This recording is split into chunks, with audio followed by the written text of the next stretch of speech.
ये जो पृथ्वी पर जो खींची गई रेखा इस प्रकार से होती है, पश्चिम से पूरब, इसको कहा गया है अक्षांश रेखा। पश्चिम से पूरब खींची गई रेखा को अक्षांश रेखा, बोलना नहीं, आप लोग को केवल सुनना है। अक्षांश रेखा की बात करें तो यह तापमान निकाला जाता है। अक्षांश रेखा से क्या निकाला जाता है? तापमान निकाला जाता है। किसी भी क्षेत्र का आप तापमान किससे निकालिएगा?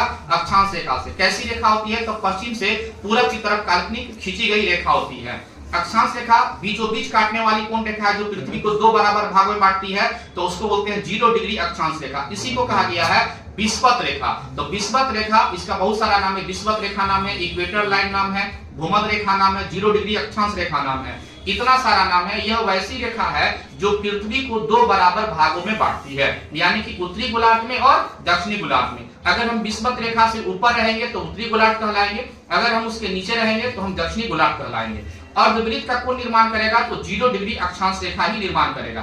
टोटल अक्षांश रेखा की अगर संख्या बोल दिया जाए तो ध्यान रखिएगा, उत्तरी गोलार्ध में 90 डिग्री मतलब 90 गो अक्षांश, नीचे 90 डिग्री मतलब 90 अक्षांश। तो उत्तरी गोलार्ध में 90 अक्षांश, दक्षिणी गोलार्ध में भी 90 गो अक्षांश, दोनों को अगर ऐड कर देंगे तो 180 अक्षांश। एक विषुवत रेखा को ऐड करेंगे तो 181 अक्षांश। अक्षांश रेखा की मैक्सिमम जो संख्या होती है वह 181 होती है। मिनिमम संख्या जो होती है 179 होती है। आपको तीनों बात याद रखना है कि अक्षांश रेखा की संख्या होती कितनी है। तो 179 भी सही है, 180 भी सही है और 181 भी सही है। 181 मैक्सिमम हो जाएगा और मिनिमम हो जाएगा 179। तो टोटल ये अक्षांश रेखा की संख्या है। दो अक्षांश के बीच का जो क्षेत्र होता है इसी को जोन या कटिबंध कहा गया है। इसी को जोन या कटिबंध कहा गया और इसकी मैक्सिमम जो दूरी होती है वह 111 किलोमीटर होती है। मिनिमम भी यही होती है। अक्षांश वैसी रेखा होती है जो कभी भी एक दूसरे को प्रतिच्छेद नहीं करेगी, कभी भी एक दूसरे को नहीं काटेगी। ये चीजें भी ध्यान रखिएगा।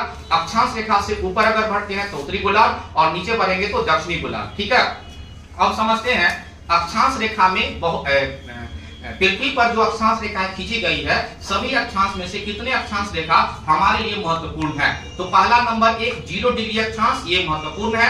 ऊपर में 63.5 डिग्री उत्तरी अक्षांश, ये महत्वपूर्ण है। ऊपर यानी कि नॉर्थ में 66.5 डिग्री उत्तरी अक्षांश, यह भी महत्वपूर्ण है। नीचे अगर हम जाते हैं तो नीचे में 23.5 डिग्री दक्षिणी अक्षांश, यह भी इंपोर्टेंट है। और नीचे में अगर हम जाते हैं दक्षिण में तो 66.5 डिग्री दक्षिणी अक्षांश, यह भी हमारे लिए महत्वपूर्ण है।